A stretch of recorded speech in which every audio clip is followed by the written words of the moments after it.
መንግስት የቴዲ አፍሮን የሙዚቃ አልበም ከመውጣቱ ፈራ። ለምን ፈራ?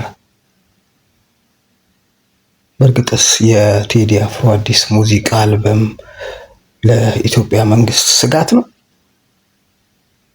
ይህንን በሰከነ መልኩ ማጤን የሚያስፈልግ ይመስለኛል።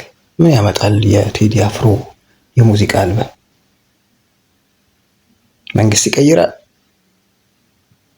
ከተለመደው ከምንኖረው የፖለቲካ ስርዓቱን ምህዳሩን በመለወጥ ረገድ ምን አቅም ይፈጥራል?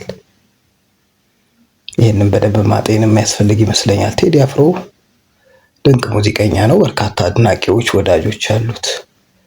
የራሱ የሆነ ስልትና ቴክኒክ፣ ብልጠት ያለው ሙዚቀኛ ነው ብዬ አስባለሁ። ቴዲ አፍሮ ይወደዳል። ኢትዮሪካ ደግሞ መነጋገሪያ ሆኗል።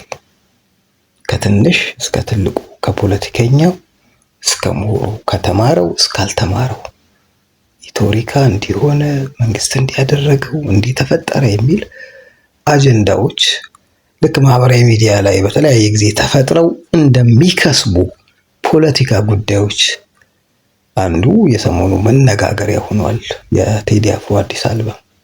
ከዛ የዘለለ ጉዳይ አለ ብዬ አላስብም። ስለዚህ አጀንዳ ተፈጥሯል።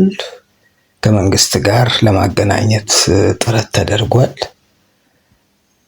ከዛ በኋላ ያልፋል። ሙዚቃውን የሚያጣጥሙ ሰዎች ሙዚቃውን ከወጣ በኋላ ያጣጥማሉ።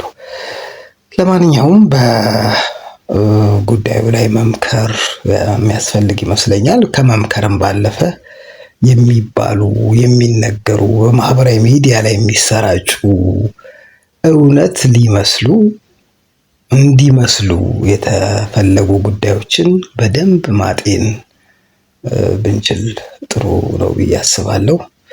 መልካም ጊዜ።